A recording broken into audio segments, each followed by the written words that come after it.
अब बात करते हैं इस फर्टिलाइजर क्राइसिस की। सबसे पहले बेसिक समझ लेते हैं, क्योंकि लोग सोचते हैं कि फर्टिलाइजर अलग चीज है और ऑयल अलग चीज है। ये दोनों जबकि चीजें कनेक्टेड हैं। दुनिया में सबसे ज्यादा नाइट्रोजन फर्टिलाइजर यूज होता है यूरिया। अब यूरिया बनता कैसे है? हैवर ब्रॉश प्रोसेस है इसका, और नेचुरल गैस से अमोनिया बनता है और फिर यूरिया बनता है। यूरिया से खाना उगता है। इस प्रोसेस को 4 बिलियन लोगों के पेट भरते हैं इससे, और खाना पहुंचता है इनके घरों में। और आधी दुनिया इस पर डायरेक्टली डिपेंडेंट है, और पूरी दुनिया का स्ट्रेट ऑफ हॉर्मोज से गुजरता है। और वही है ये जो ईरान ने इस समय ब्लॉक कर रखा है। कतर का सबसे बड़ा यूरिया प्लांट ऑलरेडी बंद हो चुका है, और यूरिया के प्राइसेस एक हफ्ते में 35% से बढ़ चुके हैं। सल्फर भी बहुत इंपॉर्टेंट है, इसकी नजर लेकिन किसी पे नहीं जा रही है। क्रूड ऑयल रिफाइनरी अगर बंद होती है तो वहां सिर्फ पेट्रोल डीजल बनना बंद नहीं होता है,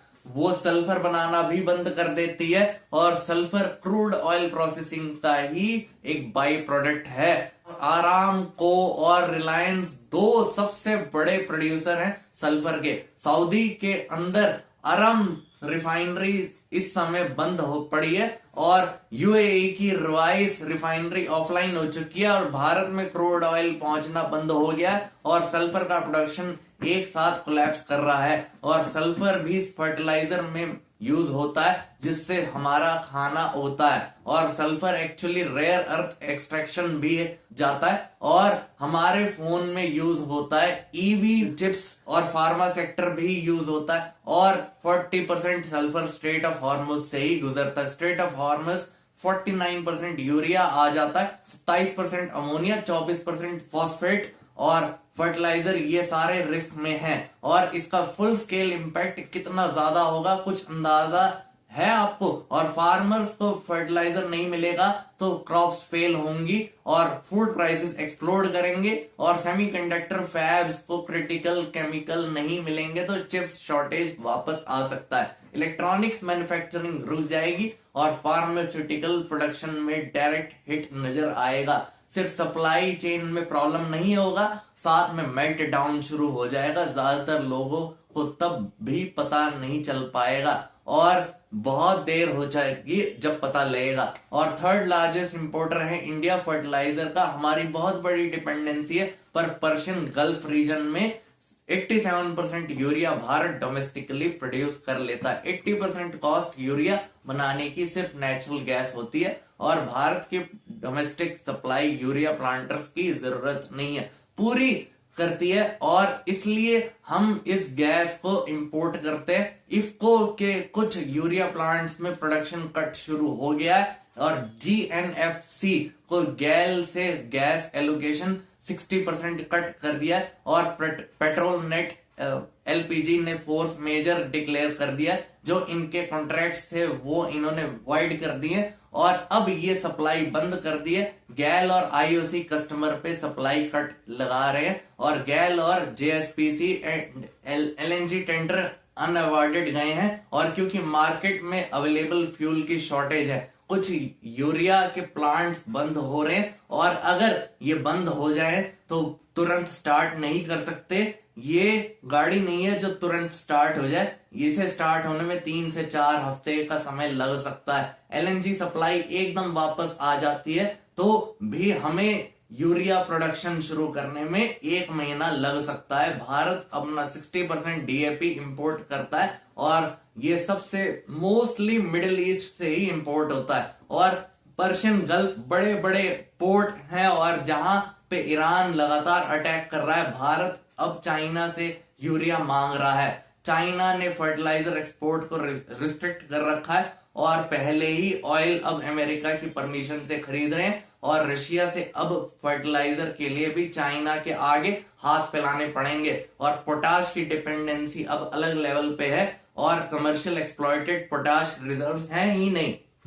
इंडिया के पास freight cost, shipping, insurance, cargo, timing impact कर सकता है, इसकी कॉस्ट बढ़ सकती है। और इस क्राइसिस में हम ऑलरेडी घुस चुके हैं क्या? नहीं, लेकिन अर्ली साइंस इसके दिखाई दे रहे। अभी तो ये सब स्टॉक अवेलेबल है, टाइमिंग पे डिपेंड करता है। खरीफ की बुआई जून में पेस पकड़ती है, और बुआई के टाइम पे लगता है डीएवी, यूरिया बाद में लगता है। टॉप ड्रेसिंग में तो और मार्च में फर्टिलाइजर सीधा खेतों में जाता है और नहीं होती, जाने की नीड नहीं होती, लेकिन क्रिटिकल स्टॉकिंग और प्लानिंग विंडो है और शॉर्टेज मई या जून में हो जाती है।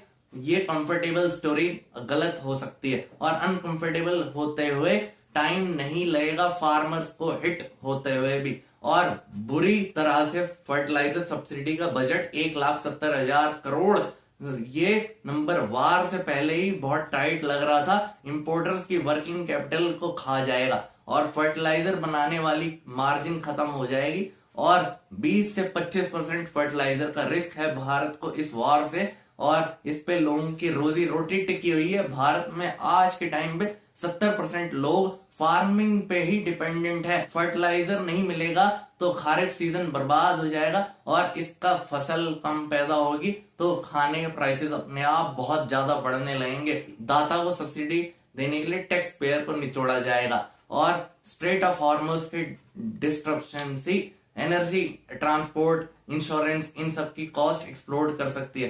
कोविड-19 और यूक्रेन वॉर जैसा शॉक लग सकता है और अमीर देश में तो चलो फूड के प्राइसेस बढ़ा दिए जाएंगे, लेकिन अंडर डेवलप्ड या डेवलपिंग कंट्रीज में क्या हाल होगा? वहां पर तो भुखमरी फैल जाएगी क्योंकि वो लोग ज्यादा पैसा देना अफोर्ड नहीं कर सकते। और सुदान और सोमालिया जैसे देश इसका एक परफेक्ट एग्जांपल है। इजिप्ट से यूरिया एक्सपोर्ट प्राइसेस बढ़ रहे हैं और मेजर शिपिंग डिस्ट्रप्शन अगले 3 से 4 हफ्तों तक चलेगा। इसी टाइम पर मोस्टली हर जगह फसल लगाई जाती है और ब्राजील के एक्सपोर्टर्स ने नो बिड कर दिया जो कभी नहीं हुआ और दुनिया के सबसे बड़े एग्रीकल्चरल एक्सपोर्टर में से एक ने ऑलरेडी हाथ खड़े कर दिए हैं और यूएसए में यूरिया इंपोर्ट के प्राइसेस एक महीने में 25% से ज्यादा बढ़ चुके हैं।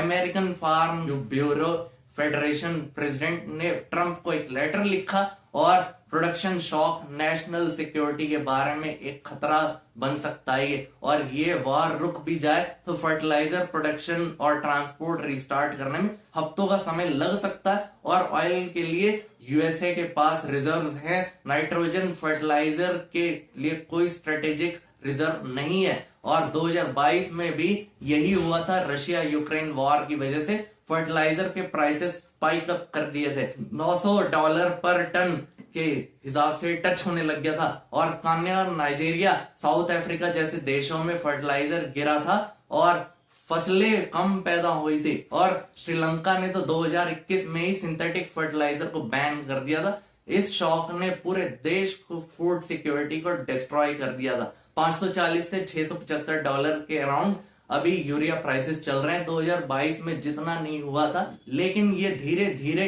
उसी के करीब बढ़ता जा रहा है। डिस्ट्रप्शन मई तक भी चला जाए तो नंबर बहुत ज्यादा बढ़ सकते हैं। तब नॉर्थ हेमस्फीयर का प्लांटिंग सीजन मिस हो जाएगा। एनर्जी मार्केट्स हैं, रिजर्व रहते हैं और सब्स्टिट्यूशन रहते हैं तो वो शॉक एब्जॉर्ब कर लेते हैं, लेकिन ग्लोबल फूड रिजर्व्स के पास इतने थिन बेफर्स से पूरा सिस्टम कोलैप्स कर सकता है। और फर्टिलाइजर शॉक का एक प्रॉब्लम है जो तुरंत नहीं दिखता है और पेट्रोल प्राइसेस पे असर अगले दिन से दिखाई देने लगता है पूरा असर। जी हाँ, कमी फसल पर इम्पैक्ट पड़ रहा है। 5 से 6 महीने लग रहे हैं। दुनिया में सेंट्रल बैंक्स फ्यूल प्राइसेस पे तो फोकस कर रहे हैं, लेकिन फर्टिलाइजर प्राइसेस को भी एक अंडर एस्टिमेट नहीं करना चाहिए। इसे भी एक बड़ा इश्यू समझना चाहिए और फार्मिंग के बारे में इसमें बात होनी चाहिए और मैन्युफैक्चरिंग चेन बात तो ऑन ऑयल गैस से निपटाई नहीं जा सकती। Ethane propane,